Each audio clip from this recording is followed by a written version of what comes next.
Hi there, Tracy here with another scrapbooking process video using the Scraptastic All I Want for Christmas Is You kit, which was the kit from December. I'm starting with this photo of tapas on my living room table, and I'm going to be scrapbooking the fact that we made sure that we had tapas this year because we have two international students who are used to having that kind of food at Christmas time. And so I just picked out some photos that are some papers that I thought would coordinate pretty well with that photo. It has lots of greens and reds in it, as well as some oranges that I'm going to just kind of ignore. And I'm starting with this piece of background paper from Pink Fresh Studio. It's a pattern paper that came in the kit, and as soon as I saw this paper, I knew I wanted to use it for a background, and I was pretty sure I was going to use this side for a background for this photo right here. Because it's so bright and vibrant, I thought that this photo would stand up to the busy pattern, but I was actually wrong. I'm actually not going to like the look of this background paper for this photo because it's too much competition. There's too much busyness in the photo, and then there's also busyness on the background paper. So it's going to take me a few minutes to realize that. So bear with me while I cut some pattern papers to layer behind it. So I'm starting with that piece of lined paper. That striped one is from Fancy Pants, the Wish Seasons. I've already matted the photo in that. Then I grabbed that blue and white striped paper and grabbed a very small strip of that, and that is from Pink Fresh Studio. And now I added a piece of that wood grain paper from 7 Papers, and now I'm finally, so I'm a little bit behind here showing you my photos, or showing you the papers. And now the very last piece of pattern paper I'm going to add here is by Basic Gray. So I'm just showing you the branding strips and writing them down so that I can remember them when I narrate, which is kind of what I'm doing now. So that plaid paper, I just love it, and it's my last little tiny strip of it that's left. It came in the add-on, and so you only get one piece. Even if you get the extra pattern paper, you don't get extras of the add-on. So here we go. I changed my mind and decided to flip that paper around. I liked either side of this paper as a background, and so I flipped it around because it's a little bit less distracting. So I'm just pulling up the edges, all of the vertical edges I've pulled up, and that gives me lots of dimension and shadows in between my layers, and I really like that for just added interest. And I put that kind of clump of papers and photo on the layout such that the Happy Holidays is sticking out underneath and to the right. And now I'm just grabbing some of the embellishments. I'm focusing on the Ellie Studio embellishments because they're a little bit lighter with more pinks in it than the other set of embellishments that came in the kit, which were from Fancy Pants from the Wish Seasons collection. And I had those chevrons that I had punched from a piece of cardstock that came in the kit, and I used a Stampin' Up! Punch for that. I think I'm going to show it to you. So I'm just pulling those out as well. I made those for another layout, but I didn't end up using them. And I'm basically just taking some embellishments and lining them up. It ends up sort of being in the center of the page, but it's to the left of the cluster of papers and the photo. So I'm just having a look at any of the embellishments. So I grabbed the Fancy Pants ones, that's what's in this bowl, and I'm just grabbing any other ones that coordinate with the Ellie Studio ones that I had already picked out. And so lots and lots of die cuts are going on this layout, and this is a layout that I wanted to do super duper fast. My goal was to have this done in an hour, and there's that punch that I used. I just wanted to show it to you, and the cardstock that came in the kit. So there it is.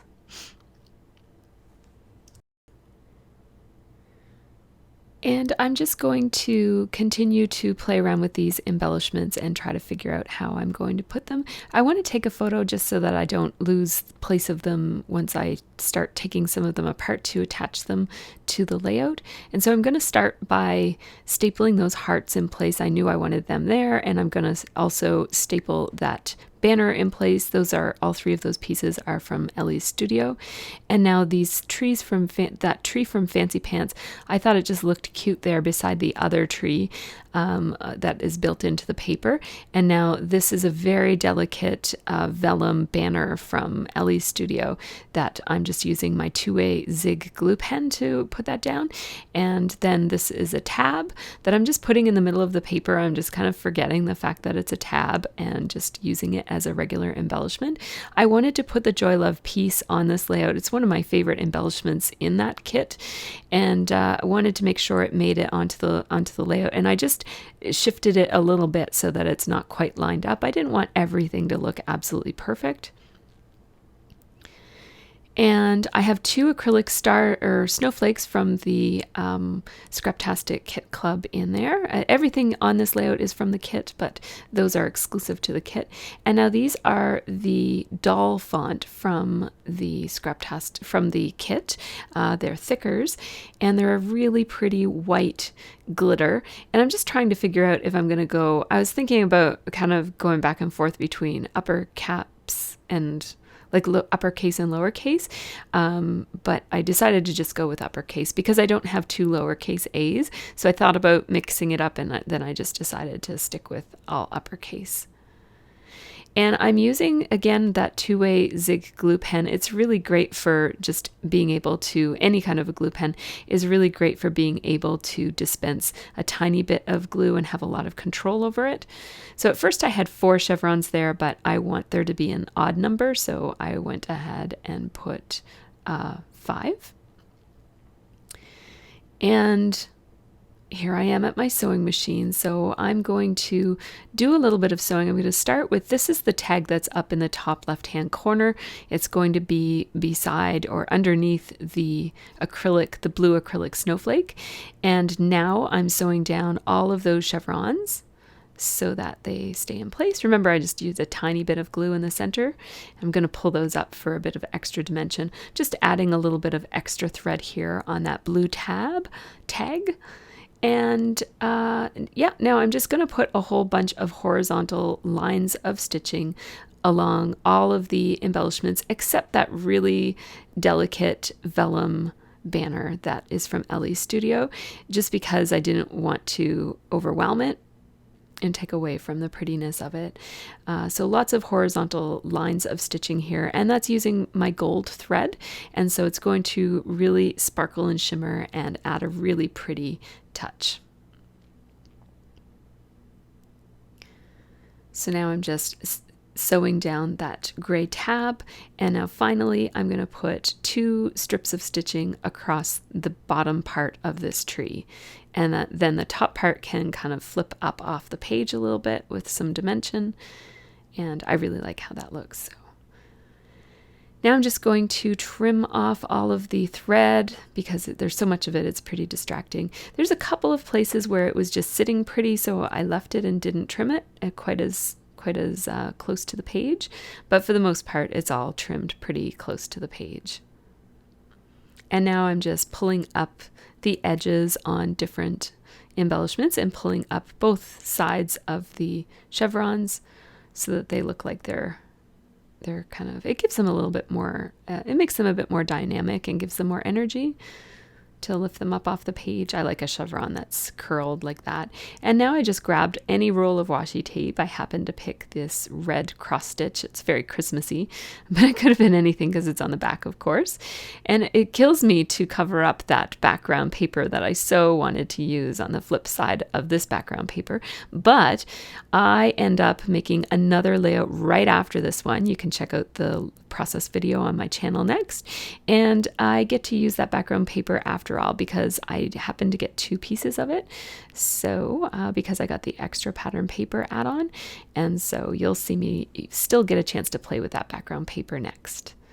So I'm using my Tombow Mono Multi adhesive to put those acrylic snowflakes in place. Those are the exclusive ones that came with the kit.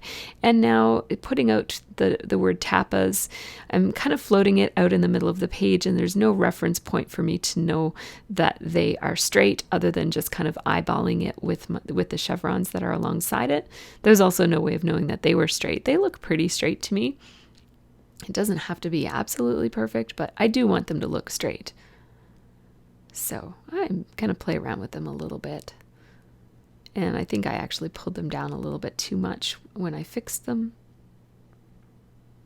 Now on that blue tab or tag that I sewed in place, I'm going to use my Christmas roller date stamp and this basic gray Stampin' Up! Ink, and I'm just stamping the phrase from that roller date stamp, and because the phrase has ink on it now, I'm just going to cover it up with my washi tape and ink just the date. So that's a good way to separate your roller date stamps. It was just too long to fit on the tag, so I just separated it using some washi tape to mask it off.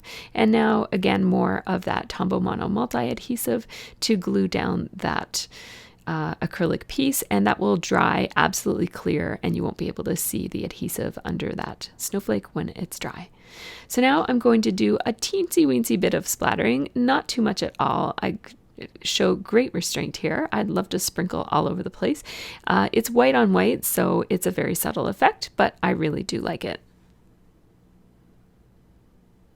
It's quite subtle. I'm just looking at it now and it's dried, and I'm drying it with my heat gun there, and you can still see it. It's because it's a brighter white than the background paper. The background paper almost has a bit of a whitish hue to it, and the mist is a white. It's a very pure white, so it does show up a little bit. I think this layout turned out really pretty. I love those light greens and light blues and pinks together. I think they look awesome.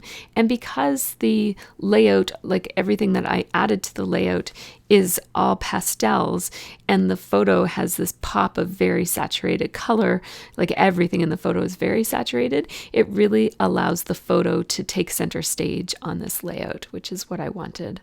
Now I'm just taking these pink fresh acrylic stickers and putting them in 3 different places on my layout, and I had to add another one of those little gift stickers because I just love them so much. I just stuck it in behind the Joy Love Peace little tag, I guess. And I'm adding a little puffy sticker in 3 different places. I'm adding one to those 2 layered hearts, and I'm adding one to, where's the other one gonna go? Let's see, it's gonna go right there on the Peace Love Joy, or Joy Love Peace tag, and then one down here on the L of the word chill. And they just, again, they add a little bit. There's so many die cuts, and there's so much paper embellishing on this layout that I just wanted to add a little bit of something that wasn't paper. And so that's where those Pink Fresh Studio acrylic stickers came in, and those puffy stickers from Fancy Pants. I am using my Stettler Tri-Plus gel liner, I think it's called, and I showed this pen in a recent video, and it's in silver, and it's kind of like a grayish silver. It's not too sparkly. I really love it, and I'm using it to do my journaling and my journaling lines. So the journaling for this one says, on the 28th, we had tapas, so Sophia and Camilla could, at the very least, enjoy a Canadianized version of food from home. Because, of course, in our grocery stores, you don't have access to all the authentic Spanish and Italian things that they like to eat, but we got a chance to get some of the things, and then also we kind of supplemented it with some of our favorite Canadian goodies as well. So here's the video close-up part, and here you get to see that stamping where I separated the phrase from the date using washi tape as a mask. And that title, even though it's white on white, I really love it. I really love it. I'm just showing you some of the dimension on the layout when I hold it kind of sideways like that. These embellishments are so pretty. I love how they stream down the center of the page with the photo off to the side. And even though there's so much embellishing in this layout, because the photo has such a vibrant, strong colors compared to all of those embellishments, they don't really take away from the photo, or at least I don't think they do. So thanks so much for watching. As I mentioned, if you're interested in seeing what I did with the flip side of this background paper, take a look at the next video because I did use a second piece of this paper and did get a chance to scrapbook using the original background that I intended to use for this one. I just did it with a different photo. So check out that one next if you're interested in seeing that, and have a really great scrappy week.